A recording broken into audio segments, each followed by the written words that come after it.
నేను నాగబాబు గారి అంశం కూడా మేము అడగాలనుకున్నాం. చెప్పండి. ఎందుకంటే నాగబాబు గారు ఆయన ఒక మంచి ప్రొఫైల్ ఉన్నటువంటి వ్యక్తి, కొన్నిదల ఫ్యామిలీలో ఆయన ఒక అగ్రభాగం. కానీ ఆయన కూడా ఒక ఎమ్మెల్సీగా ఉన్నారు. ఆయన కూడా అనసూయ సపోర్ట్ చేయడం నాకు అర్థం.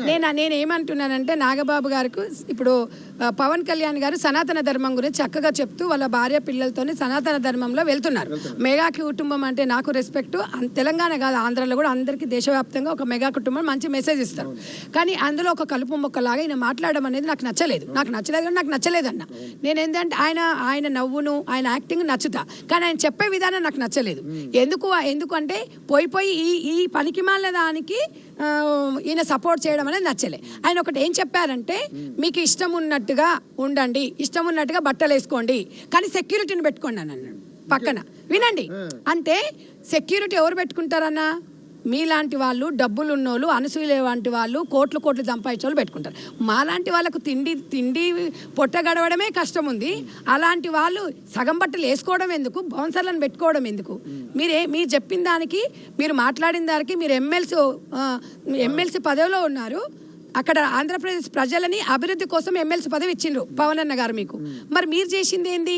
మీరు అంటే విచ్చలవిడిగా మహిళలు ఇట్లా బట్టలు వేసుకోండి, మీకు స్వేచ్ఛ, అలా చెప్పొద్దు. ఒక తండ్రి స్థానంలో ఉండి మీరు ఎదగండి, మేమున్నాము, మీరు ఆర్థికంగా నిలబడండి, మేమున్నాము అని ఇవ్వాలి. ఒక తండ్రి స్థానంలో ఉండి ఒక భరోసాను కల్పించకుండా పోయి, అందుకనే నీ బిడ్డకు అతి స్వేచ్ఛ ఇచ్చినవు, దానివల్లనే ఇబ్బందులు పడ్డారు అనే విషయం చెప్పిన. మీ బిడ్డ అయినా మా బిడ్డ అయినా మాకు బిడ్డనే. మేమేమంటున్నామంటే, ఎవరు కర్మ సిద్ధాంతాన్ని ఎవరు తప్పించలేరు.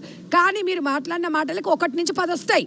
మీరు ఏం మెసేజ్ ఇస్తున్నారు అనేది మీకు నేనంటే అంటుండొచ్చు అన్న. ఇలా వీర వనితలు జనసేన పార్టీలో ఉన్నారు, వీర మహిళలు జనసేనలో ఉన్నప్పుడు జనసేన వాళ్ళు కూడా అందరు ప్రతి ఒక్కరు కూడా కోప్పడుతున్నారు, నువ్వేం మెసేజ్ ఇస్తున్నావని. నేను చెప్పేది ఏంటంటే, ఒక సెలబ్రిటీ అంటే 10 మందికి ఆదర్శంగా ఉండాలి, ఆదర్శంగా మాట్లాడాలి. మీరు వ్యాఖ్యలను ఉపసంహరించుకోండి. ఇలాంటి చెత్త వాళ్ళు మస్తుగా చెప్తారు మీకు. జబర్దస్త్ ప్రోగ్రామ్ వేరు, అక్కడున్న మీ ఫ్రెండ్షిప్ వేరు. జనాలకు వచ్చినప్పుడు మీరు ఒక బాధ్యత గల డిప్యూటీ సీఎం అన్నగారు, ఒక మెగా కుటుంబంలో ఒక బ్రదర్ మీరు.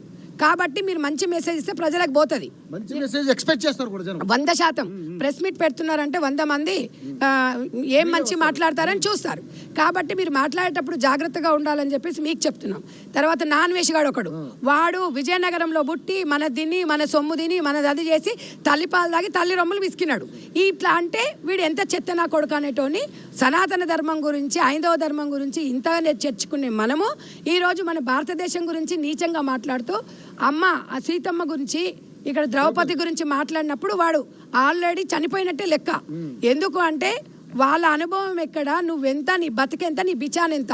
ఇవాళ మా డబ్బులు మేము సబ్స్క్రైబర్లను ఇచ్చిన డబ్బులతో తినుకుంటూ ఎంజాయ్ చేసుకుంటూ చిత్తకర్త కుక్కలాగా తిరుక్కుంటూ నువ్వు సమాజానికి ఏమి, దానికొకటి అనసూయ, అదే వాడు తమ్ముడు అంటే ఇది చెల్లె అక్కనంట.